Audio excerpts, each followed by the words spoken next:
Oke Sobat Waras, jumpa lagi dengan Pavel 88 Channel. Salam sejahtera untuk kita semua dan salam waras. Nah, inilah dia sosok Mamdani.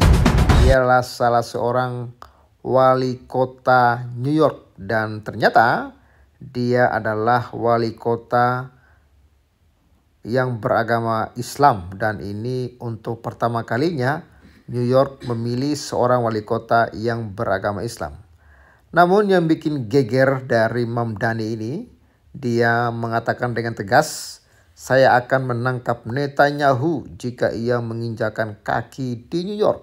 Ini merupakan janji yang memicu perdebatan hukum dan politik. Ya Sobat Waras, yang dikasih oleh Tuhan, sebelum Anda menyaksikan ini, alangkah baiknya di subscribe dulu ya bagi yang belum subscribe. Dan terima kasih untuk kawan-kawan yang sudah support pelayanan Pavli Pedesaan. Dan puji Tuhan, berkat dukungan kalian semua kita juga bisa berbagi berkat dengan beberapa hamba-hamba Tuhan yang ada di pedesaan. Bahkan kemarin juga kita sempat juga membantu salah seorang ibu yang menghubungi kami, katanya anaknya sudah tidak minum susu, selama ini cuma minum gula, ya kan. Ya akhirnya kita bisa membelikan susu dan pampers untuk anaknya, dan puji Tuhan ya, mereka sangat diberkati. Dan ini semua saya katakan bukan uang saya, tapi uang dari Sobat Waras Pavel 88 Channel. Oke, halo Sobat Waras. Terima kasih untuk kalian semua yang sudah support pelayanan Pavel Pedesaan. Dan hari ini saya mengunjungi salah seorang hamba Tuhan yang sedang berjuang melayani pedesaan. Dan seperti program kita, berbagi berkat dengan teman-teman hamba Tuhan di desa. Dan ini saya serahkan. Gembala, diterima walaupun tidak banyak. Semoga bermanfaat untuk pekerjaan Tuhan. Terima kasih buat para donatur yang sudah memberkati kami dalam pelayanan gereja Tuhan yang ada di desa. Kiranya Tuhan Yesus memberkati. Terima kasih buat pastor. Tuhan Yesus memberkati. Shalom. Salam. Nama lengkapnya adalah Sohran Mamdani, politisi progresif yang baru-baru ini mencuat di panggung politik New York, menegaskan kembali janji kontroversialnya untuk memerintahkan penangkapan Perdana Menteri Israel Benjamin Netanyahu jika sang pemimpin berkunjung ke kota itu. Klaim yang berakar pada surat perintah penangkapan yang dikeluarkan oleh Mahkamah Pidana Internasional ICC kawan-kawan, pada akhir 2024. Pernyataan Mamdani memicu reaksi keras dari para politisi, pakar hukum, dan diplomat karena konsekuensi hukum dan diplomatiknya yang besar. Padahal sebenarnya Amerika Serikat itu sama sekali tidak terikat dengan ICC. Dan ICC tidak berhak di Amerika Serikat. Ya, tapi saya nggak tahu Mamdani ini kok terbalik otaknya ini kawan-kawan. Mamdani yang dalam beberapa wawancara mengatakan komitmennya didasari kepatuhan terhadap hukum internasional, menyatakan ia akan menginstruksikan aparat penegak hukum penegak hukum kota untuk menahan Netanyahu bila sang Perdana Menteri datang ke New York. Langkah yang menurutnya merupakan upaya untuk menegakkan akuntabilitas atas tuduhan kejahatan perang.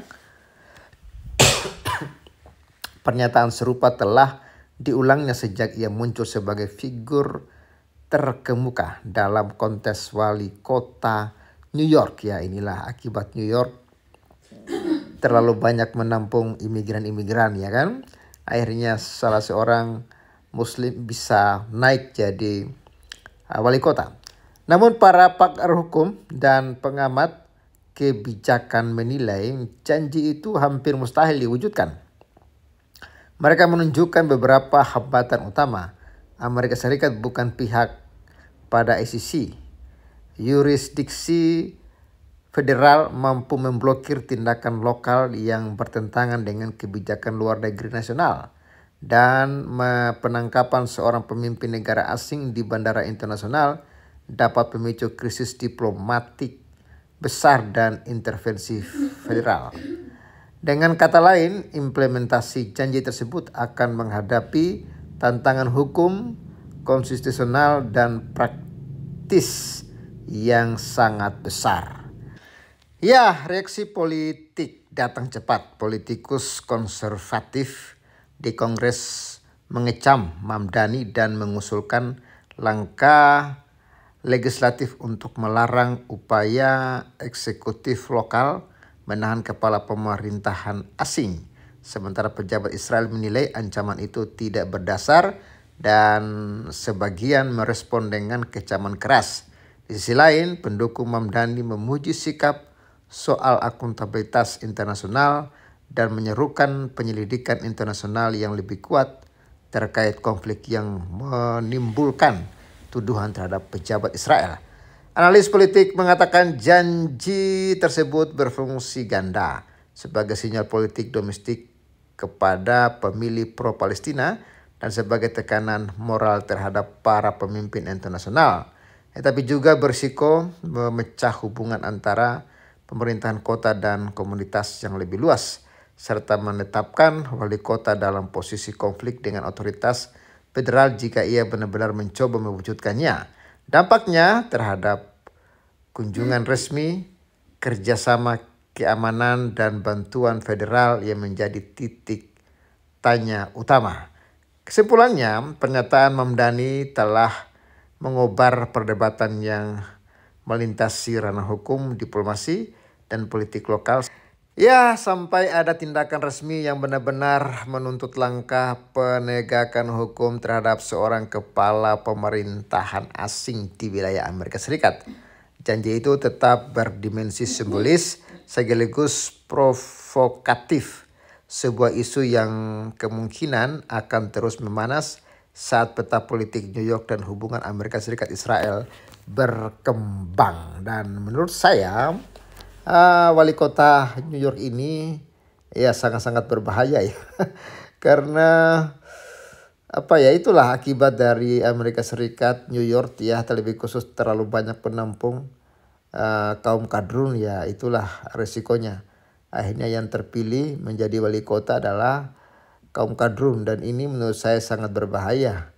Dan kita akan lihat bagaimana perkembangan informasi ini, apakah benar-benar dia berani menahan Netanyahu atau ini hanya omon-omon sampah yang tidak bisa terrealisasi, berhubung Amerika Serikat tidak punya hubungan dengan ICC ya, karena Amerika Serikat tidak masuk atau tidak tergabung dalam organisasi tersebut, kawan-kawan. Bagaimana menurut kawan-kawan? Anda bisa memberikan komentar dan support terus Pavela Palapan Channel. Tuhan Yesus memberkati kalian semua. Salam. Ya, Sobat Waras, hari ini saya lagi di lokasi pembangunan rumah ibadah yang pernah kita bantu beberapa bulan lalu. Dan sekalian saya mengantarkan berkat untuk hamba Tuhan setempat seperti program Pavela Palapan Channel. Bagaimana? Mohon diterima. Semoga bermanfaat bagi pelayanan. Terima kasih banyak, Tuhan memberkati para donatur yang memperhatikan kami di desa-desa ini. Tuhan Yesus memberkati, luar biasa. Ya, salam semuanya. Salam. Ya.